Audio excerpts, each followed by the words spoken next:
नमस्कार विद्यार्थी मित्रांनो, इलेक्ट्रोस्टॅटिक्स दुसऱ्या लेक्चरमध्ये आज मी तुमचं पुनश्च स्वागत करतोय.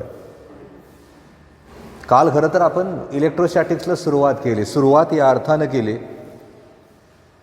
की जेणेकरून आपल्याला 12वीतलं इलेक्ट्रोस्टॅटिक्स कळत असताना 11वीतल्या इलेक्ट्रोस्टॅटिक्सच्या कॉन्सेप्टला कळावं लागेल.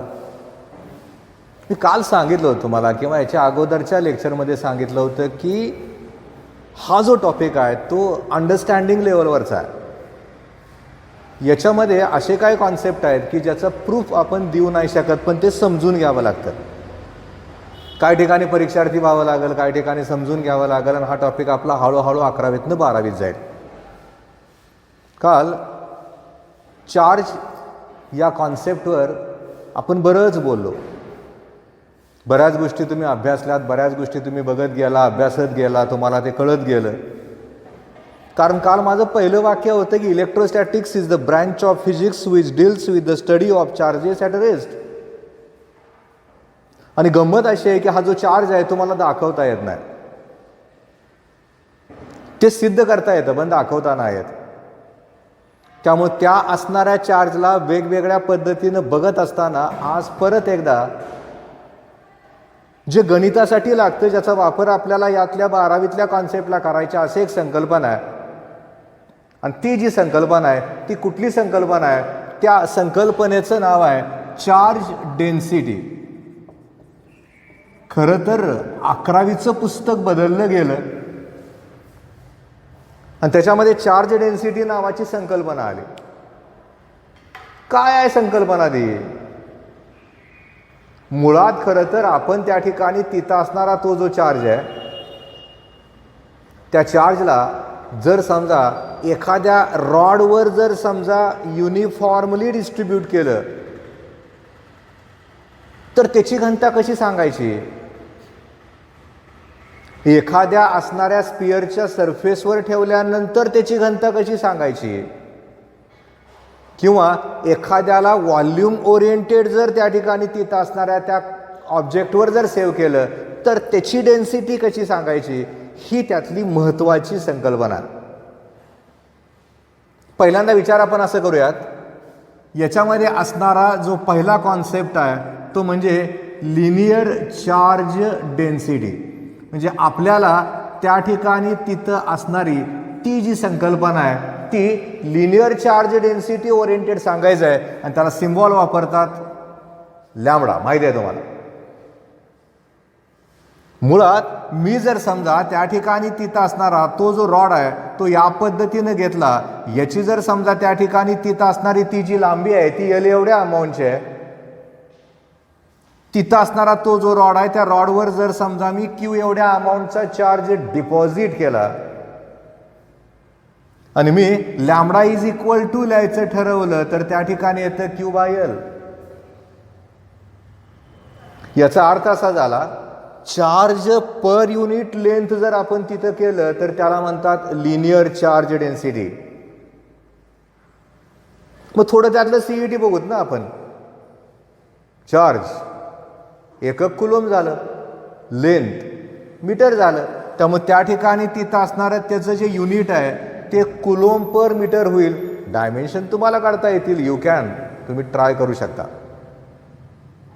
म्हणजे आपल्याला जर समजा याच्यामधलं थोडंसं ॲप्लिकेशन बघायचं झालं आणि असा विचार केला की तो जो रॉड आहे त्या रॉडला या पद्धतीनं सर्क्युलर रिंगमध्ये रूपांतरित केलं,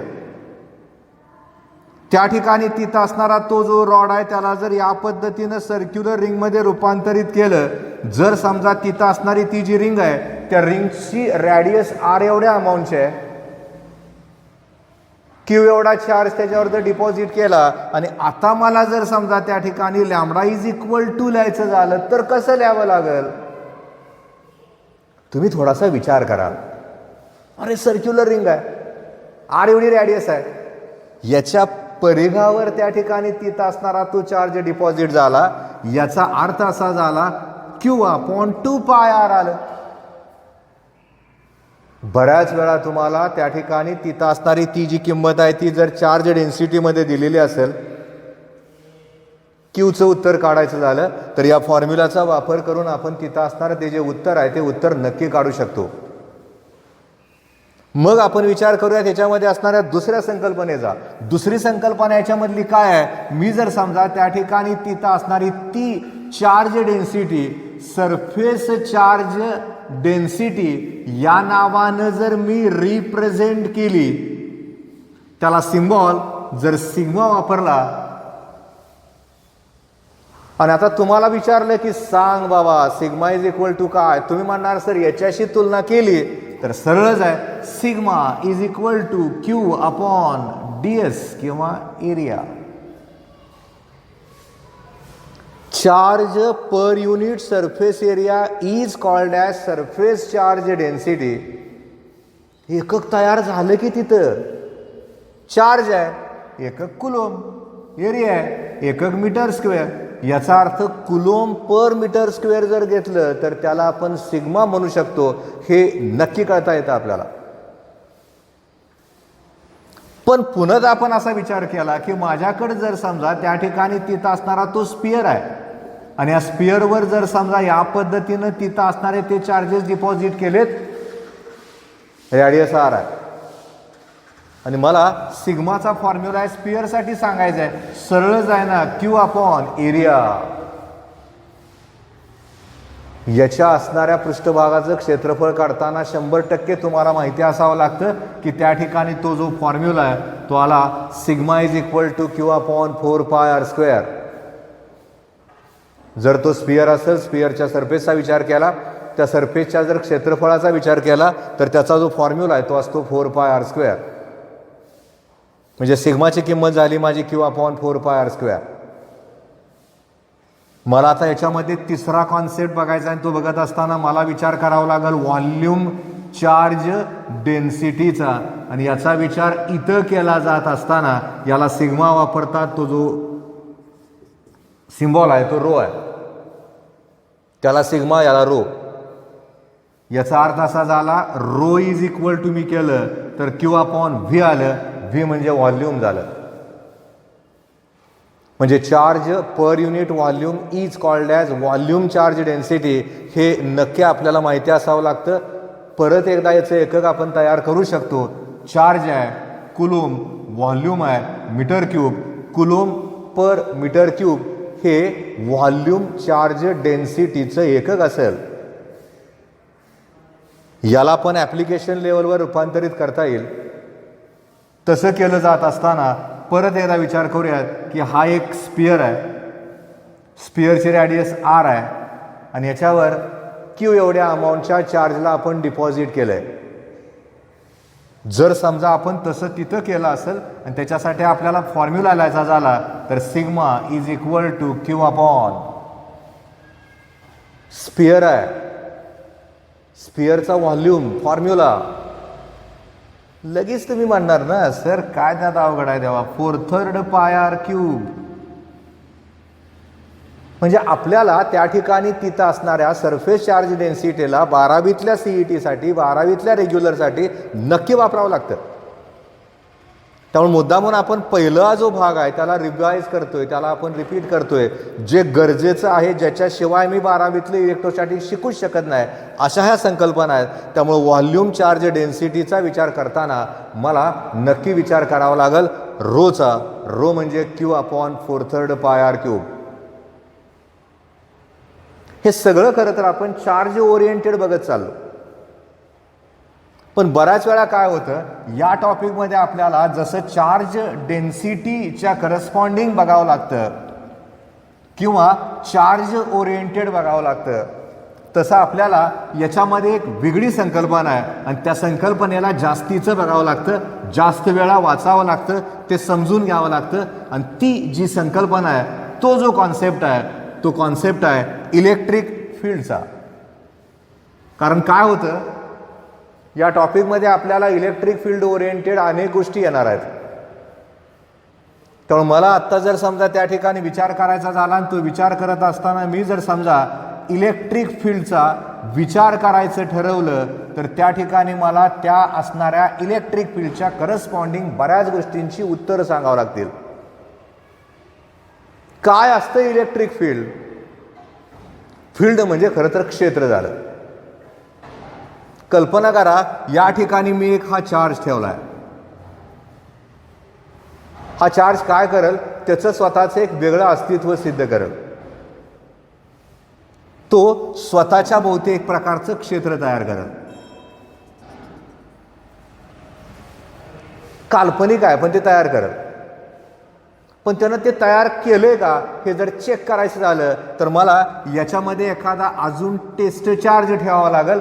असा विचार करा, हा एक मोठा चार्ज आहे आणि हा एक लहान चार्ज आहे. घडल कसं? या चार्जमुळे हा जो चार्ज आहे याच्यावर एक प्रकारचा फोर्स एक्सपिरियन्स होईल, त्याला एक प्रकारचं बल अनुभवता येईल.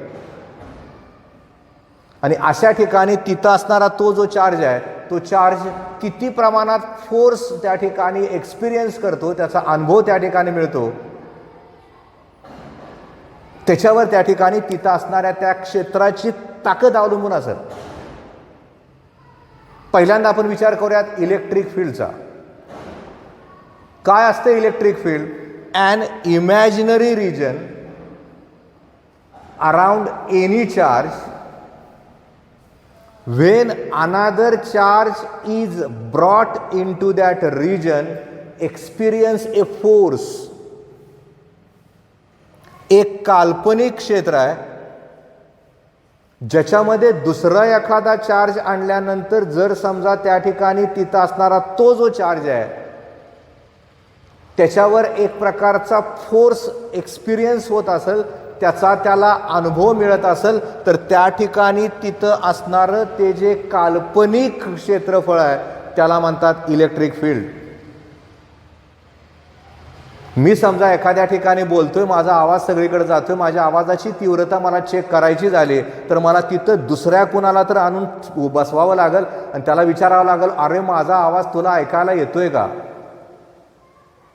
हे जसं मी त्याला सांगू शकतो, त्याला विचारू शकतो, त्याच्यावरनं माझ्या आवाजाची तीव्रता कळते.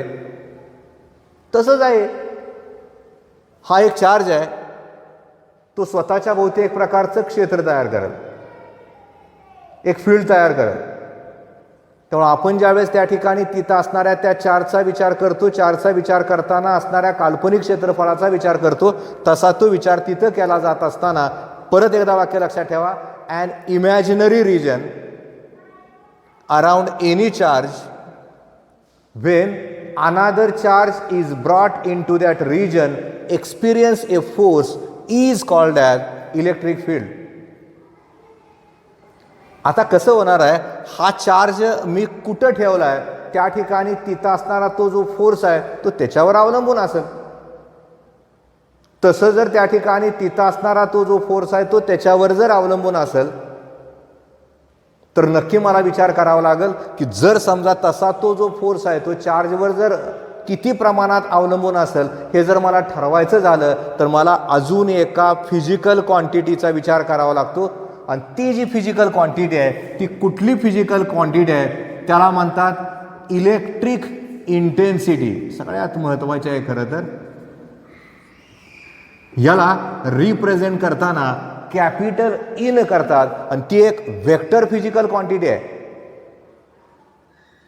मुळात त्याला जर मॅथमॅटिकली रिप्रेझेंट करायचं झालं तर त्याला या पद्धतीनं केलं जातं. हा एक त्याचा मूळ फॉर्म्युला झाला.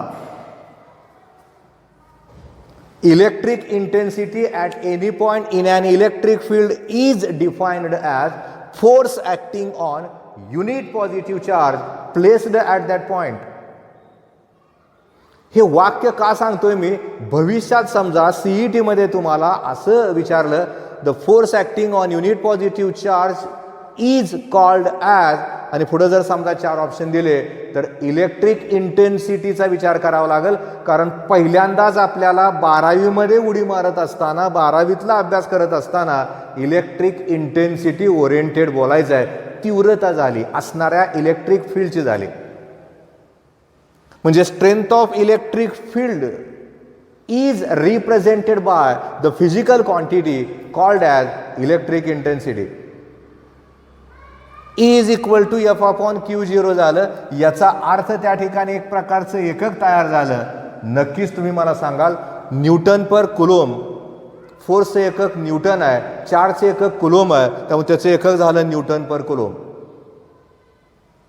पॉझिटिव्ह चार्ज आणि निगेटिव्ह चार्ज असेल, कारण असताना ती जी फिजिकल क्वांटिटी आहे ती वेक्टर आहे, दिशा सांगावी लागेल. चार्ज पॉझिटिव्ह असेल तर त्या ठिकाणी तिथं असणाऱ्या इलेक्ट्रिक इंटेन्सिटीची जी डायरेक्शन आहे ती डायरेक्टेड हवे असेल. चार्ज जर निगेटिव्ह असेल तर ती डायरेक्टेड टुवर्ड्स असेल.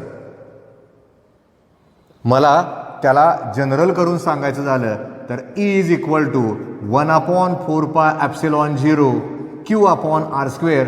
हा फॉर्म्युला मला अनेक ठिकाणी अनेक एक्झाम्पलला वापरता येतो, कारण इलेक्ट्रिक इंटेन्सिटीची वेगवेगळी उत्तरं आपल्याला 12वीतल्या फिजिक्समध्ये काढायची आहेत. तशी ती उत्तरं तिथं काढली जात असताना मूळ फॉर्म्युला काय आहे? E is equal to F upon q zero आहे. आणि त्याच्यानंतरचा जो फॉर्म्युला जो डिराईव्ह केला जातो एखाद्या पॉईंट चार्जच्या करस्पॉन्डिंग इलेक्ट्रिक इंटेन्सिटीचं उत्तर काढलं जातं, तसं ते उत्तर तिथं काढलं जात असताना 1/4πε0 Q अपॉन r² या फॉर्म्युलानं उत्तर काढता येतं. आता इलेक्ट्रिक इंटेन्सिटी ओरिएंटेड झालं. मुळात खरं तर अनेक वेळा विचार करावा लागतो त्या ठिकाणी तिथं असणाऱ्या इलेक्ट्रिक फील्डचा आणि इलेक्ट्रिक फील्डचा विचार केला जात असताना मला यातल्या अजून एका संकल्पनेचा आधार घ्यावा लागतो. ती जी संकल्पना आहे ती म्हणजे इलेक्ट्रिक लाईन ऑफ फोर्स. कारण इंटेन्सिटी ओरिएंटेड बोललं जात असताना मला तिथं नक्की विचार करावा लागतो त्या ठिकाणी तिथं असणाऱ्या इलेक्ट्रिक लाईन्स ऑफ फोर्सचा, इलेक्ट्रिक पोटेन्शियलचा, इलेक्ट्रिक फ्लक्सचा. त्याच्याशिवाय मला याच्यामध्ये पुढे जाताच येत नाही, बघताच येत नाही. कारण काय होतं, हे जे इलेक्ट्रिक फील्ड आहे ते इलेक्ट्रिक फील्ड ज्या कुठल्या गोष्टीनं रिप्रेझेंट केलं जातं ती जी टर्म आहे ती म्हणजे लाईन्स ऑफ फोर्स आहे. आणि लाईन्स ऑफ फोर्स जर कळलं तर मग आपल्याला इलेक्ट्रिक फ्लक्स म्हणजे काय ते कळतं. आणि भविष्यात मॅग्नेटिझमचा विचार करताना आपल्याला मॅग्नेटिक फ्लक्सचा सुद्धा विचार नक्की करावा लागतो. आता खरं तर आपल्याला इथं विचार जो करायचा आहे तो त्या ठिकाणी तिथं असणाऱ्या इलेक्ट्रिक लाईन ऑफ फोर्सचा, आणि तसा विचार इथं केला जात असताना पहिल्यांदा मी काय करतो, वर आर्टिकलचं नाव लिहितो इलेक्ट्रिक लाईन्स ऑफ फोर्स. पण पहिल्यांदा विचार करूयात आपण इलेक्ट्रिक लाईन ऑफ फोर्स म्हणजे काय, त्याचं वाक्य काय आहे. त्याचं वाक्य असं आहे, a path along which unit positive charge moves when placed in an external uniform electric field. जर समजा एखाद्या ठिकाणी एकसारखं असणारं इलेक्ट्रिक फील्ड तयार केलं आपण, त्याच्यामध्ये जर समजा आपण एखादा युनिट पॉझिटिव्ह चार्ज ठेवलाय, तो ज्या कुठल्या मार्गाने जातो तो जो मार्ग आहे त्याला इलेक्ट्रिक लाईन ऑफ फोर्स या नावाने ओळखतात. मी इलेक्ट्रिक लाईन्स ऑफ फोर्सचा विचार करतोय आणि सांगताना इलेक्ट्रिक लाईन ऑफ फोर्स म्हणजे काय ते सांगतोय. आणि मला इलेक्ट्रिक फील्डचा विचार करताना इलेक्ट्रिक लाईन्स ऑफ फोर्सचा विचार नक्की करावा लागतो, गरजेचा आहे मला. मुळात या असणाऱ्या इलेक्ट्रिक लाईन्स ऑफ फोर्सचा विचार केल्याशिवाय मला इलेक्ट्रिक इंटेन्सिटी म्हणजे काय ते कळणारच नाही. कल्पना करा, माझ्याकडे जर समजा त्या ठिकाणी हा एक पॉझिटिव्ह चार्ज आहे, हा एक निगेटिव्ह चार्ज आहे, याच्या करस्पॉन्डिंग त्या ठिकाणी तिथं असणाऱ्या त्या ज्या लाईन्स ऑफ फोर्स आहेत त्या जर मी दाखवल्या तर तिथं असणाऱ्या त्या ज्या लाईन्स ऑफ फोर्स आहेत त्याचं जे नेचर आहे ते नेचर खरं तर या पद्धतीनं होईल. या झाल्या electric lines of force.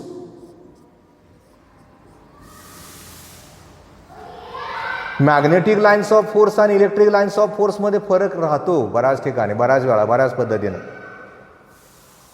Electric lines of फोर्सचा विचार केला जात असताना याच्यातल्या ज्या प्रॉपर्टीज आहेत त्या आपल्याला एका एका MCQचं उत्तर देऊ शकतात. आणि त्याच्यातल्या प्रॉपर्टीज सगळ्यात महत्त्वाच्या आहेत. इथं कुठेही आपल्याला मॅथमॅटिक्स नाही बघायचं, नुसते थिअरॉटिकल कॉन्सेप्ट आहेत. पुढे येतं मॅथमॅटिक्स सुरू होतं. मी जर समजा त्या ठिकाणी तिथं असणाऱ्या इलेक्ट्रिक लाईन्स ऑफ फोर्सच्या प्रॉपर्टीचा विचार केला तर माझं पहिलं वाक्य असं असतं, electric lines of force starts at positive charge and ends to the negative charge. ह्या ज्या लाईन्स ऑफ फोर्स आहेत त्या पॉझिटिव्हला स्टार्ट घेतात आणि निगेटिव्हला संपतात. मुळात मॅग्नेटचा विचार केला तर नॉर्थ पोलला सुरू होतात आणि साऊथ पोलला संपतात. चुंबकामधनं मॅग्नेटिक लाईन्स ऑफ फोर्स जातात. इथं तसं नाही होत.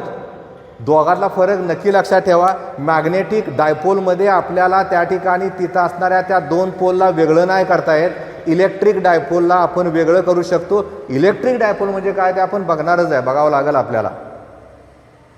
पण त्याच्या अगोदर लक्षात ठेवायचं आहे, या ठिकाणी तिथं असणाऱ्या त्या लाईन्स ऑफ फोर्सचा विचार केला तर इलेक्ट्रिक लाईन्स ऑफ फोर्स पॉझिटिव्हला स्टार्ट घेतात, निगेटिव्हला संपतात. त्यातल्या कुठल्याही दोन लाईन ऑफ फोर्स एकमेकाला क्रॉस करत नाहीत. No two lines of force cross with each other, intersect with each other.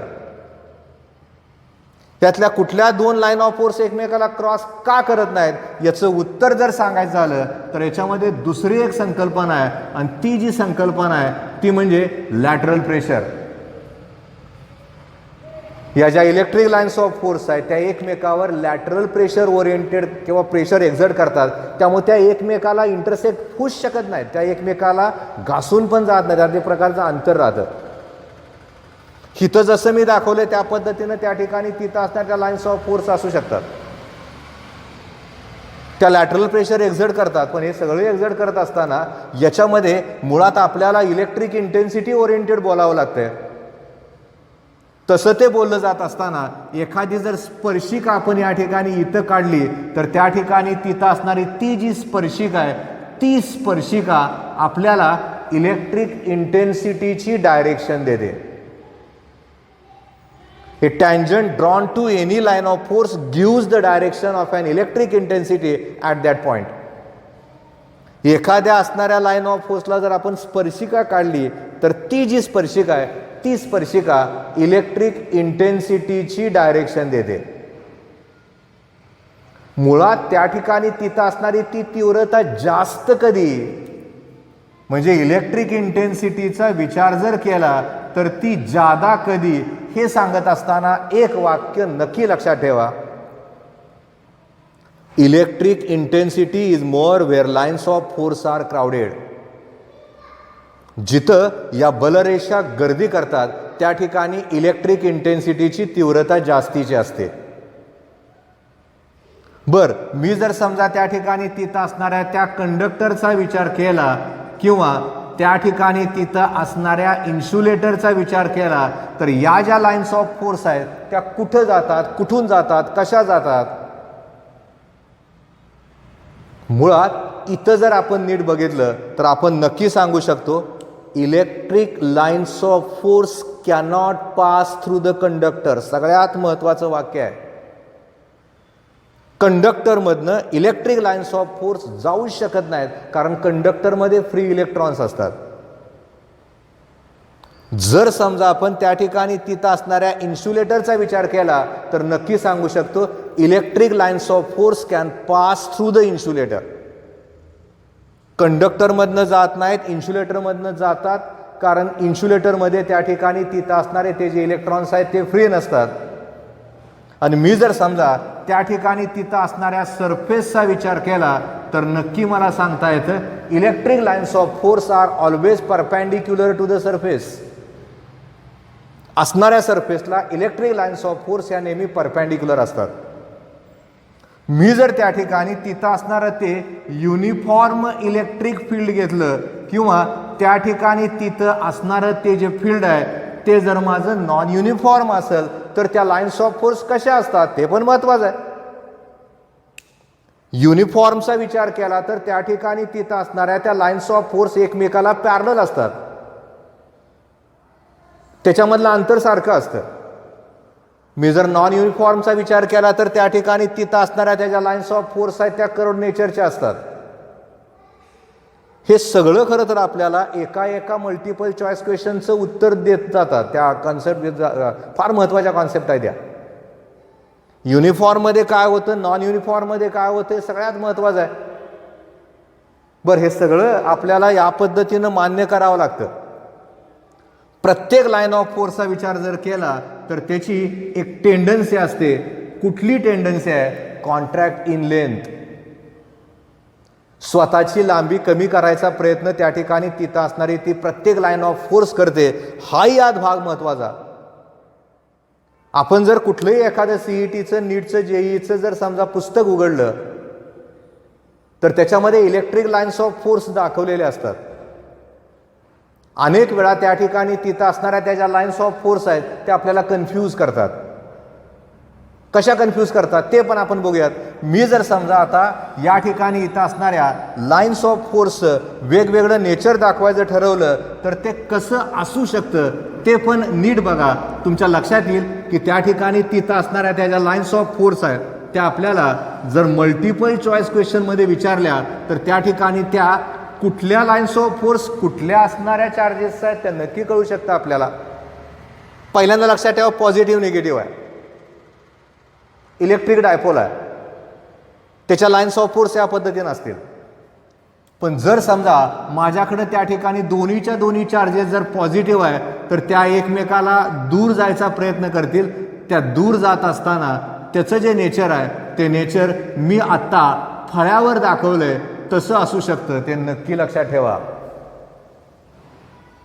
जर समजा त्या ठिकाणी तिथं असणारे ते जे चार्जेस आहेत ते या पद्धतीनं असतील, दोन्हीच्या दोन्ही निगेटिव्ह आहेत, त्याचं नेचर वरच्यासारखंच असेल पण त्याच्यामध्ये नक्की बदल असणार आहे. कुठला बदल असेल? त्याची जी दिशा आहे ती आता आतल्या बाजूला असेल. आपल्याला कुठल्या चार्जच्या त्या ठिकाणी तिथं असणाऱ्या लाईन्स ऑफ फोर्स दिल्या त्या याच्यावरनं कळतात. मी आता सांगितलं होतं की इलेक्ट्रिक डायपोल आपण आयसोलेट करू शकतो, वेगळं करू शकतो. माझ्याकडे जर नुसता पॉझिटिव्ह चार्ज असेल तर त्याच्या ज्या लाईन्स ऑफ फोर्स आहेत त्याचं जे नेचर आहे ते या पद्धतीनं असेल. आणि माझ्याकडे जर नुसता निगेटिव्ह चार्ज असेल तर त्याच्या ज्या लाईन्स ऑफ फोर्स आहेत त्याची नेचर किंवा त्या ठिकाणी त्या कशा असतील या व्हाईट बोर्डवर मी दाखवल्यात.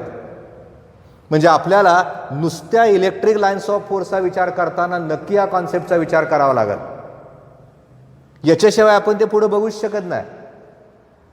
कारण आपल्याला इलेक्ट्रिक इंटेन्सिटी ओरिएंटेड बोलावं लागतं.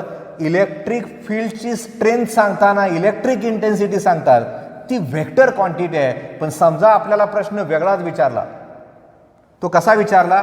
जर समजा त्याने असं म्हटलं strength of electric field can be represented by a scalar quantity called as, आता तर म्हणलं वेक्टर क्वांटिटी आहे, पण स्केलर कसं सांगितलं जातं?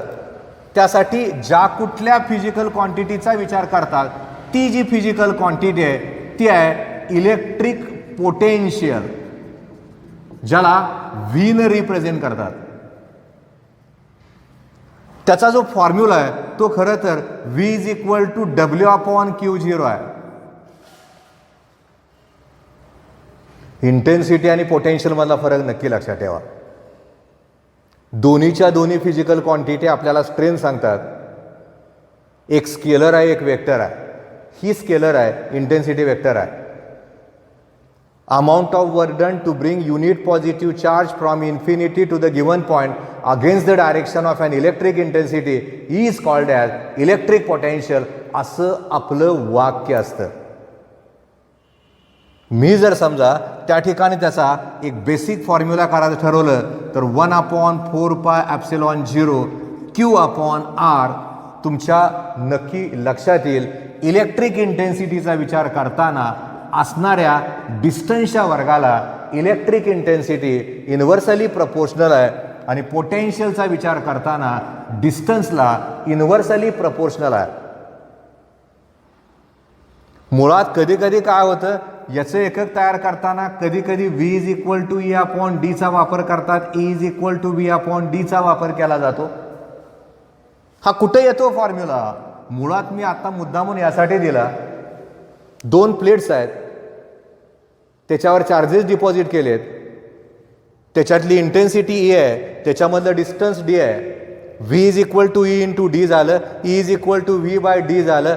Vचं एकक असतं व्होल्ट, डिस्टन्सचं एकक असतं मीटर. त्यामुळे जसं न्यूटन पर कुलोम एकक आपण इलेक्ट्रिक इंटेन्सिटीला वापरू शकतो तसं फोल्ट पर मीटर हे एकक आपल्याला इलेक्ट्रिक इंटेन्सिटीला वापरता येतं, वापरावंच लागतं आपल्याला. दोन्हीवरनं जर डायमेन्शन काढले तर सेम येतील, काय फरक नाही येणार. नुसत्या जर पोटेन्शियलचा विचार केला तर तिथं जूल पर कुलोम्ब पण असू शकतं किंवा त्याचं जे एकक आहे ते फोल्ट वापरलं जातं. पोटेन्शियल आहे, सरळच आहे ना. फोल्ट असू शकतं, जूल पर कुलोम्ब असू शकतं, इंटेन्सिटीला न्यूटन पर कुलोम्ब असू शकतं, फोल्ट्स पर मीटर असू शकतं. त्यामुळे ती एककं तशी का, त्याचं उत्तर मी मुद्दामून देतोय, नका पाठ करू, लक्षात राहतं आपल्याला.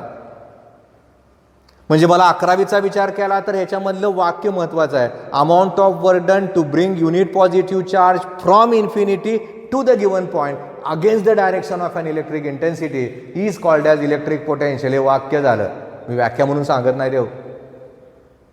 फॉर्म्युला म्हणलं तर W/Q0.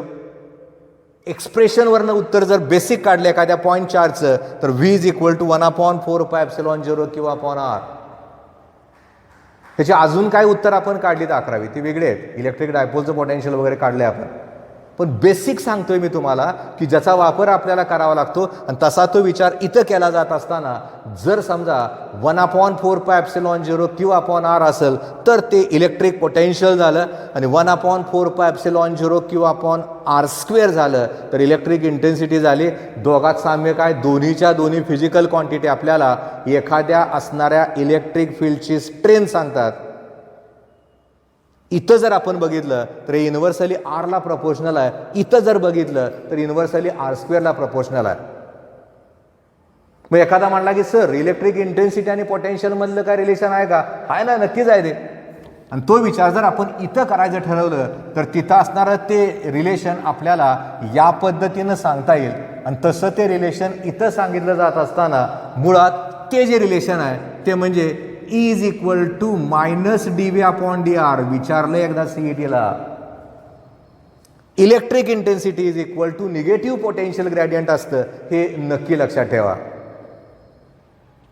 इलेक्ट्रिक पोटेन्शियलचे अनेक उत्तरं आपण काढू शकतो, अनेक पद्धतीनं तो फॉर्म्युल्यात रूपांतर करू शकतो. तसे ते उत्तरं काय असू शकतात ते आपण उद्याच्या असणाऱ्या त्या पुढच्या लेक्चरमध्ये आपण बघतोय. आपण उद्या 12वीतलं इलेक्ट्रोस्टॅटिक्सचं पुन्हा इंट्रोडक्शन करून आपण सुरू करतोय. घरी थोडं वाचत राहा, 11वीतलं पुस्तक वाचावं लागेल. गॉस थेरमचं ॲप्लिकेशन आपल्याला बघायचं आहे, आणि ते गॉस थेरम कळत नसतो आपल्याला. त्यामुळे उद्या गॉस थेरम तर आपण किंवा पुढच्या पिरियडला आपण गॉस थेरम तर नक्की घेतोय. त्यामुळं वाचत राहा, अभ्यास करत राहा, नोट्स काढत राहा, CETची पुस्तकं वाचत राहा. अगोदरचं शिकवलंय ते वाचा, जे होतंय ते वाचत राहा. जो सिलेबस कट झाला आहे तो आपण PDF आपण पाठवलेला आहे, पाठवतोय आपण तो. याच्यामधला जो कट झाला आहे तो शिकवला नाही जाणार. जो आहे सिलेबस आपल्या असणाऱ्या पुस्तकामधला तोच सिलेबस मी शिकवणार आहे. त्यामुळं याच्यानंतरचा जो भाग आहे तो 12वी ओरिएंटेड किंवा 12th स्टँडर्ड ओरिएंटेड जादाचा सुरू होईल. अभ्यास करताय, करायलाच पाहिजे. धन्यवाद.